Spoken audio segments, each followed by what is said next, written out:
हम देखते हैं कि भारत की लोकसभा की पार्लियामेंट का इफ्तिताह हुआ। हमारे प्रधानमंत्री वो एक फोटो आई लेटे हुए हैं।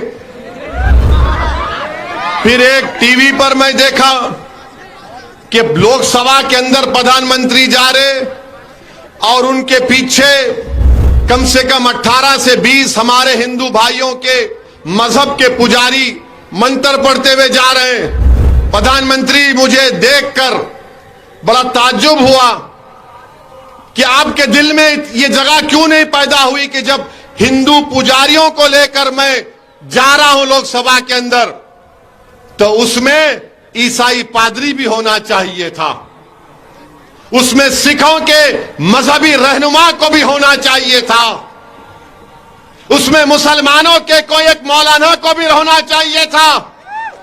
अरे यही तो भारत की खूबसूरती है।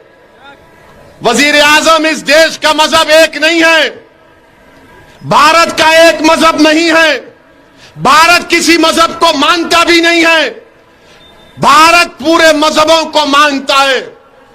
इंडिया का कोई रिलीजन नहीं है, इंडिया सब रिलीजन को मानता है। अगर कोई रिलीजन को नहीं मानता, इंडिया उसको भी मानता है। मगर अफसोस हुआ देश के प्रधानमंत्री, आप सिर्फ एक ही मजहब के लोगों को लेकर गए लोकसभा में।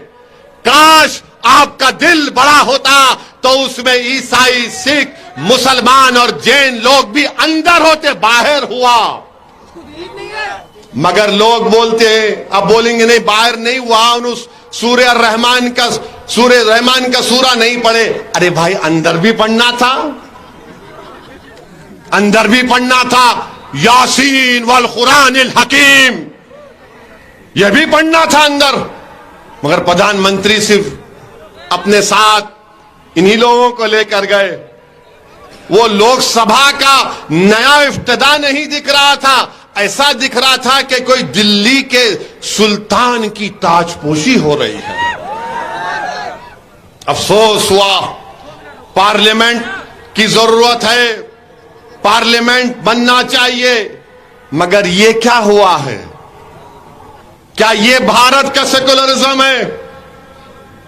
क्या ये सत्यमेव जयते है? क्या यही दिन देखने के लिए हमारे बुजुर्गों ने अंग्रेजों से लड़कर अपनी जानों की अजीम कुर्बानी दी थी?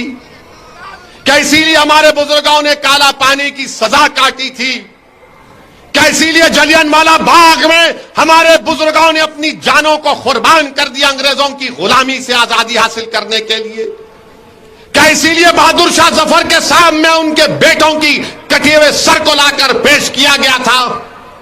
क्या इसीलिए टीपू सुल्तान ने अपनी जान की कुर्बानी दे दी अंग्रेजों से गुलामी को आजाद कराने के लिए?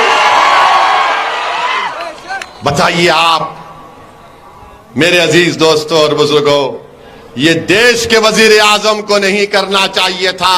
मिस्टर मोदी, आप हिंदुओं के भी प्राइम मिनिस्टर हैं, मुसलमानों के भी हैं, ईसाइयों के भी हैं, सिखों के लिए भी हैं, आदिवासियों के लिए आप सब 130 करोड़ जनता के वजीर आजम हैं।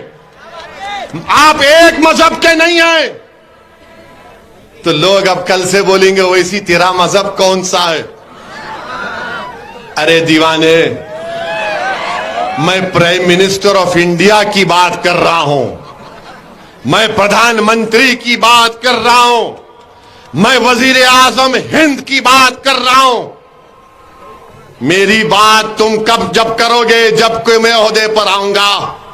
मगर इंशाअल्लाह ताला जब तक अल्लाह मुझे जिंदा रखेगा, जब तक आपकी दुआएं, आपका साथ रहेगा, असदुद्दीन ओवैसी जहां ठहरा है वहीं ठहरेगा। मेरी अगर ये फकीरी है तो मुझे अपनी फकीरी पर नाज है। अल्लाह ने मेरी फकीरी में शाही दी है। जो मुकाम अल्लाह ने मंजलिस के लोगों को दिया है, वो किसी बड़े बड़े जमात के कायदीन को अल्लाह ने नहीं दिया है। ये अल्लाह का बहुत बड़ा करम और फजल है।